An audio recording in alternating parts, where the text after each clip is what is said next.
Posted on Google. All right, I started this late, but this is the good part. Sorry, Frida. Anyway, molarity. What is the molarity of this solution? 2? Yeah, 2 is double. 0.2. Would it be? It should be 0.2 divided by 0.1, which is, yes, 2. So we would say this has, we would say that this is a 2 molar solution, is how you say it, 2 molar. It has a concentration of 2 molar. So you measure how much the whole thing is. How concentrated is it? I have 2 moles for every liter, or 0.2 moles for every tenth of a liter, right? It's a ratio, yeah? What's the concentration of this? 7. 7 molar, yes. More concentrated, right? Makes more sense. I dumped more sugar into the same volume, right? What if I changed my solution? What if I dumped the same amount of sugar into a smaller volume? What happens to concentration if I decrease the amount of water? It should be a higher concentration, right? 14. If you do the math on that, this is 14 molar. Makes sense, right? Okay, so we can see how the math represents what we would intuitively think happens as you adjust different things, right? If you add more solute, concentration goes up. If I decrease the amount of solvent, I would get more concentrated. Or what if I added more water? It's like watering it down, right? Becomes less concentrated, right? If I change this to 0.3 liters, right? I add more water, water it down, this number would go down. Yes? Yeah, 2.1. Something like that. Make sense? Okay. Let's do some quick examples. Okay? So let's say I had some of this. What is this called? Barium chloride dissolved in water. What's the molarity? Just divide. Just divide. Make sure you divide the right way. All divided by. Moles over liters. If you are an astute chemist, you may be wondering, like, wait, the volume of the solution is technically this volume plus the volume of this, right? Because solids have volume. Wait, what? Okay. To add to? Yeah, but here's the thing. This is such a small volume change. Like if you dump sugar in water, the water level doesn't really rise.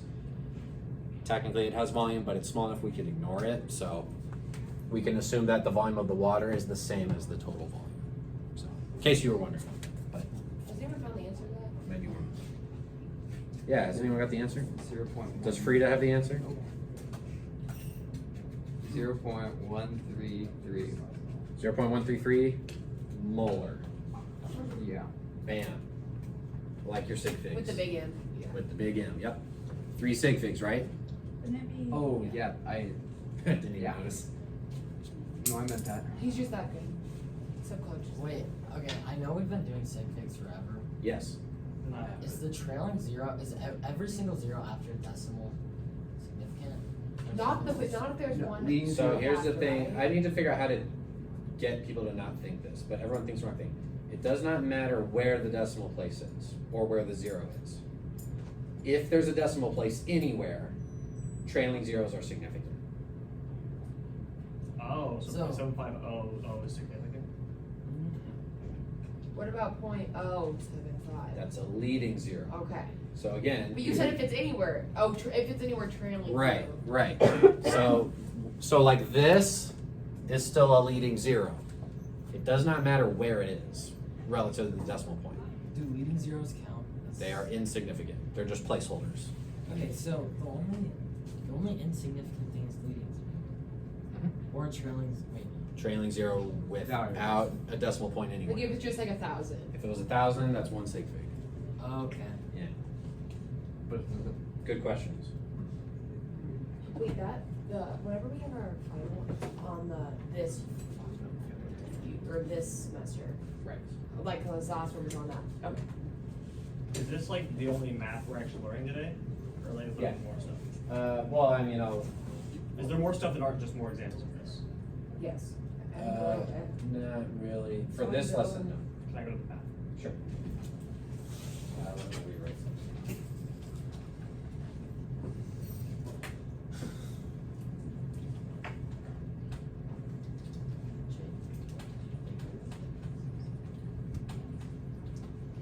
I thought that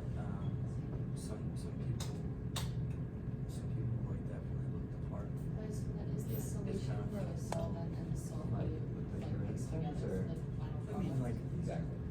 you leave it cold, like, yeah. Okay. I think cold.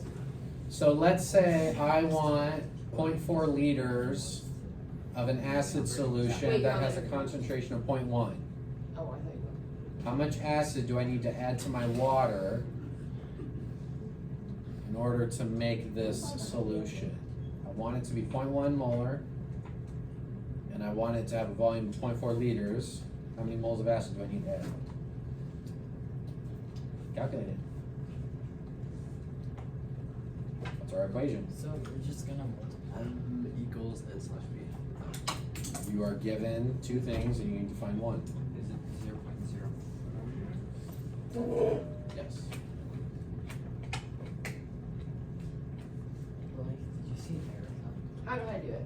Dude, She looked like. she looks sick. And What she information, Oh, really? other people, help me out. What information am I given? You know the. Don't you just rearrange molar it? I know the volume, and the molar. I know the molarity, So it equals. and what do I need to solve for? So you need to solve for Is in molar. N is moles of solutes. So N equals V or M.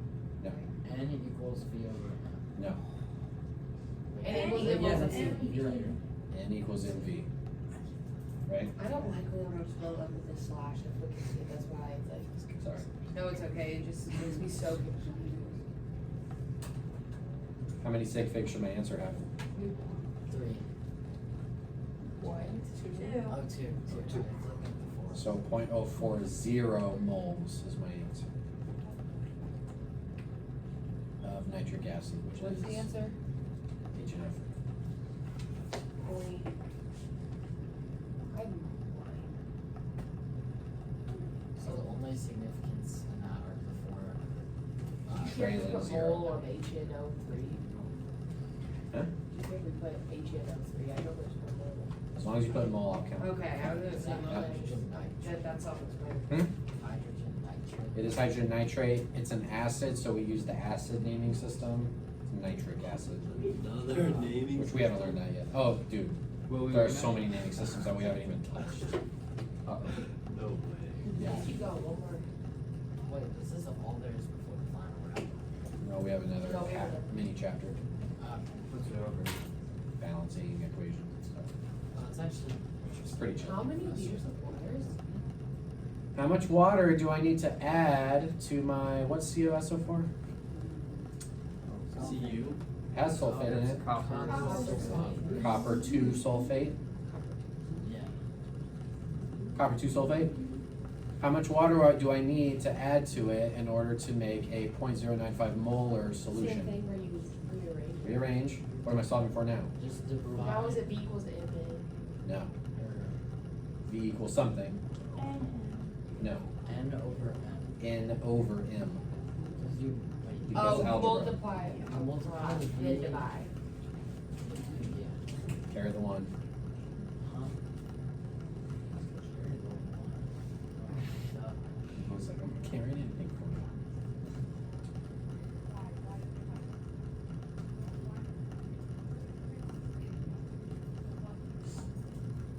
.63 liters, maybe? Maybe not. Probably didn't have it. Both of them, right? I got 0.64. Oh, I did it the other way. Okay. It was 0.642. Check. I don't know why people. Yeah, but it's only, What'd you get? it's only Taylor? 2 sig. Well, it's only 2 sig figs, I though. know, so that's what I'm. But she got 6.42 and it still runs to 6.4. Oh, you got 6 sig. Where's you my get? phone? 6. Oh, his phone's right there. Maybe you missed it. I don't have a calculator. True freedom. Get your phone. Yeah. That's hot. Spicy. Okay. We okay with this? I'll double check. Side note, there's a short, instead of writing molarity of something, I might put it in square brackets. So instead of saying molarity of barium chloride, I might just say BaCl2 and put it in square brackets. That means the molarity of whatever's in the brackets. So that's just a common way chemists do it. So you can do that too if you want. Cool? Okay. Some other ideas, okay? So no more math, but we need to talk about some concepts. Okay? So, when we're talking about mixing things, this relates to the idea of solubility. We've actually already talked about solubility. When we're dissolving things, we should maybe remember that everything doesn't necessarily dissolve in anything else. Right? Sugar dissolves in water, but there's a lot of things that don't dissolve in water. Okay, so we can talk about molarity and concentration, assuming it dissolves, but if it doesn't dissolve, then it's a different situation. So I want us to remember that not everything necessarily dissolves. Okay? Solubility is the ability for a substance to become a solute in another substance. Okay? There's some factors that actually affect this. Okay? So the obvious one is it depends on what your solvent is to determine whether you actually get a solution, right? You can't really talk about the solubility of sugar on its own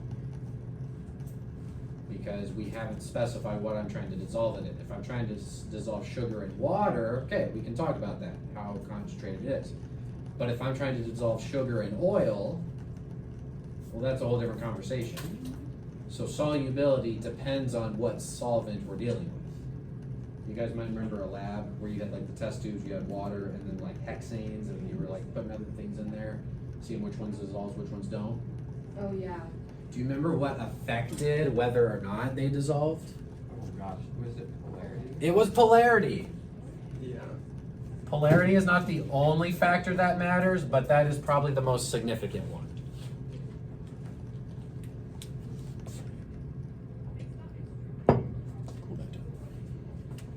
Okay, so do I want a polar solute and a polar solvent in order to divide, or do I dissolve, or do I want opposites? Opposite. I heard both answers. Oh wait, no. Well, the same, because The that's same, food yeah. coloring in the water. Right, like dissolves like. Polar dissolves polar, non-polar dissolves non-polar. There's some exceptions to that, but that's the general rule, okay? What's another thing that might affect it? So like if I wanted to dissolve some sugar in water, how could I like increase the solubility, make it better at dissolving? Yeah, that's exactly it. High temperature or low temperature? High. Higher temperature generally increases solubility. Generally. Okay? Let's look at a bunch of examples. What do you notice about that? Yeah. Looks like a shoe. Let's start. Well, let's just start. First things first. What is this graph even about? Solubility curves. What does that even mean? This curves of the solubility. How well something dissolves depending on temperature. So my x-axis is temperature going across from freezing to boiling water. What's my y-axis telling me, or telling me about? Grams of water. Right. Per, so notice there's slash, Alright, grams of solute Oh. per Oh, I see. 100 grams of water, right? So we have to specify the amount of solutes, or else there's too many variables. I don't know why they didn't do molarity, but per 100 grams of water is also common. So that's 1/10 of a liter. What's the general trend for most of these compounds? If I increase temperature, what happens to solubility? Goes up. Are there exceptions? What are some notable exceptions? Salt, actually, if you look really closely, it's below 40 here, and then across it's actually at 40. So sodium chloride does increase, but it's very slight. Other exceptions. Phosphite, or is it SO2? Notice none of these are charged, so there's no polyatomic ions. Okay, so Will, you're asking about that. That's ammonium Ammonium chloride is that compound. Sulfur. Sulfur dioxide. Okay, so that is an exception. Other ones. Hydrogen chloride, also known as hydrochloric acid. NH3, nitrogen trihydride, also known as ammonia. So this is ammonium chloride. This is ammonia, nitrogen trihydride. Okay, these decrease in solubility as I increase temperature. Wait, does it mean that if you make it really cold, It dissolves better. it feels better? Yeah, obviously not, probably not freezing, but yeah. Why? Or what is different about these three compounds versus the others up there?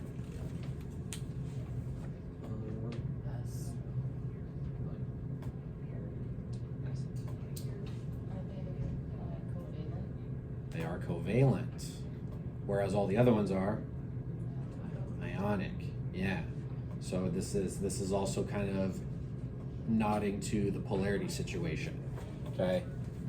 Non-polar. I can't remember if that's non-polar or not, but it's not like a salt. These are all different types of salt. Okay. So those are some trends that we might notice.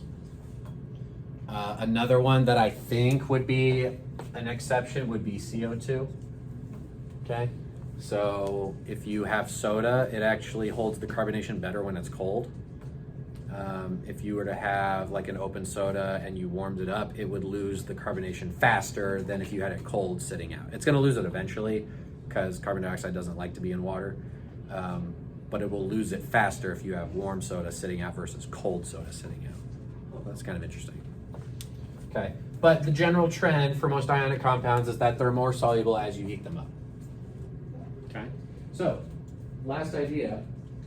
There is a maximum level of concentration, okay? So what these lines represent is the maximum amount of solute that you can get in a certain amount of water, okay? So if we're talking about, well, let's do potassium iodide, at 10 degrees Celsius, I can get 135 grams dissolved in this much water. I can have less, you can always have less dissolved in there, but this line represents the max. Okay, and so if I'm at maximum concentration, we say that the solution is saturated.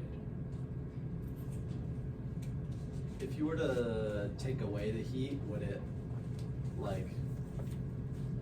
stuff come out of it? That's the next thing. Oh, okay. Yeah, it's a good question. But before we get to that, if I have a saturated solution, so let's say I have some room temperature water, I've dissolved a bunch of sugar in there, I have really sugary water. If I add more sugar, what does that sugar do? The extra sugar. I think it just sits. Doesn't do anything. It doesn't dissolve, what does it do? You've done this, you have iced tea, you put sugar in it, it doesn't really dissolve, what does it do? It stays there. Stays where? Close to the bottom. Just goes to the bottom. It settles to the bottom, right? It won't dissolve. It stays as like a solid crystal in the water and it won't dissolve and disperse. Yeah. Okay, so once you hit saturation, if you add more solute, it just won't dissolve. It just stays in its original phase, meaning in this case it would stay a solid. It would just sink to the bottom. Or maybe it floats to the top, but it doesn't dissolve.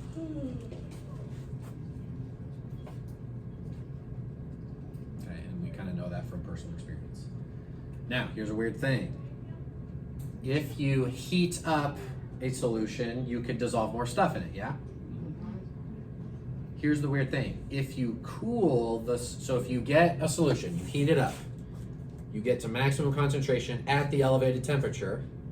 If you then cool it down, some compounds will stay dissolved even though we're now at a lower temperature, and we wouldn't be able to get it dissolved if we hadn't manipulated the temperature. So it's actually possible with temperature manipulation to get something called a supersaturated solution. Sure. So a supersaturated solution is where I get a concentration higher than what I should have gotten at that temperature, but it only works by increasing the temperature, getting to that max concentration, and then cooling it down, and it will stay dissolved. That's Yeah. So super saturated. But here's the weird thing is that it's unstable.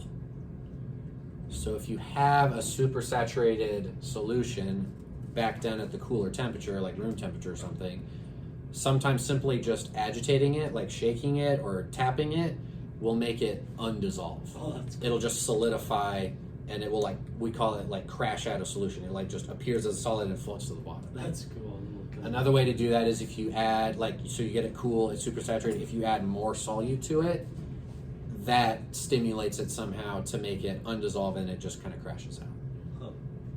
I have a video to show it to you. It's kind of weird. And that's what I'm trying to do with this flask. I don't know if I have enough of my compound to actually make it work, but we can sure try. Let me show you a video of this, and then we'll be done.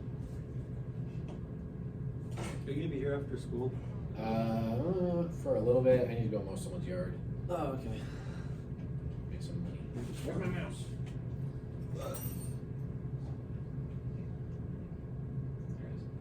I don't know if I'm getting this. I don't want to watch this whole video. I just want to watch the first part. Have you tried the tissue test? No.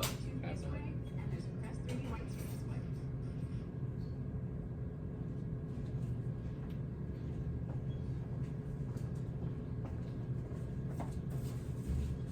In chemistry, we have available to us a fairly diverse collection of materials that we can use to make super saturated solutions. He doesn't have all the elements. And super saturated solutions are really kind of interesting. Most of the super saturated solutions that we get to work with are pretty unstable. And you can make them and cross your fingers that they'll last a little while. There is one supersaturated solution that's easy to make in a laboratory with inexpensive materials that is real stable and can be used over and over again, and that is sodium acetate.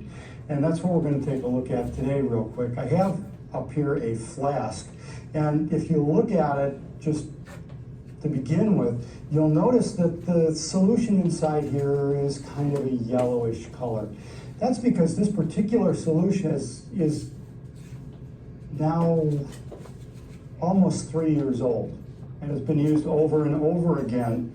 In the process of heating it and cooling it and heating it and recycling it, it's lost a little bit of its color, or a little bit of its lack of color, I guess is a better way to say it. It's picked up a little bit of yellowishness to it. But I have talked to people that have kept a supersaturated solution of sodium acetate for years and years.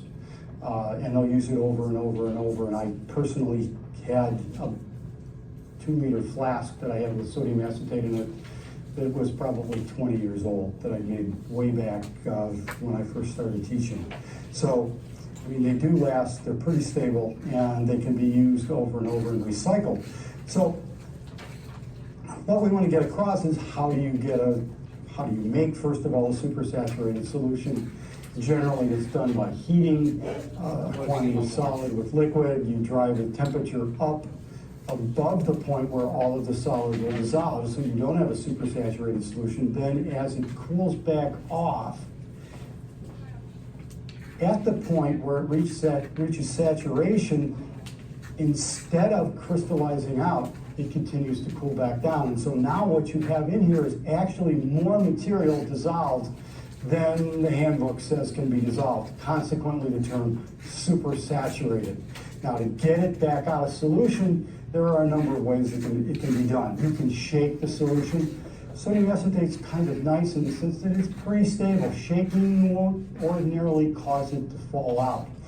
Sometimes just a piece of dust falling into it will cause the solution to fall out and solidify. Again, sodium acetate's pretty stable. That normally won't happen.